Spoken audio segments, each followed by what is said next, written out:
Valmentaja, oletko koskaan miettinyt, miksei kukaan oikeasti ymmärrä, miten yksinäistä tämä työ voi olla? Me puhumme auttamisesta, kasvusta, mutta kukaan ei puhu siitä, miltä tuntuu, kun kukaan ei ole sinun tukenasi. Mutta mitä jos sun ei tarvitsiskaan enää tehdä tätä yksin? Tässä videossa mä näytän sulle paikan, jossa yksin valmentamisen taakka muuttuu yhteisön voimaksi. Paikan, joka voi muuttaa urasi suunnan. Kaikilla muilla on tiimi. Miksi ei valmentajalla? Yritysmaailmassa on johtoryhmät, terveydenhuollossa on tiimit, mutta valmentaja usein täysin yksin. Coaching Circle tarjoaa sen, mitä puuttuu. Aidon tiimin, joka ymmärtää sinua. Suorat vinkit, rehelliset tarinat ja vertaistuki, joka ei katoa.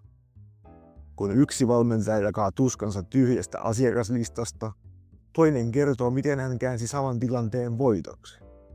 Tässä yhteisössä ei tarvitse esittää. Riittää, että olet valmentaja ja haluat kehittyä. Et enää ole kummajainen kentällä. Valmennus voi tuntua siltä, kuin eläisi eri maailmassa kuin muut. Mutta Coaching Circleissa et ole enää erillään, vaan osa jotain suurempaa.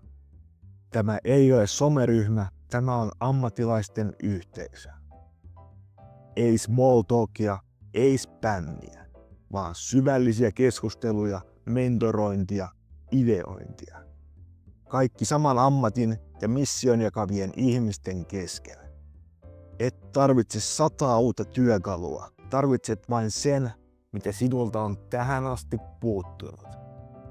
Tiimin. Jos saat valmentaja, joka on kyllästynyt yksin puurtamiseen, ehkä on aika olla osa yhteisöä, joka ei jätä sinua yksin. Haluatko mukaan Coaching Circleen? Linkki löytyy alta, mutta muista.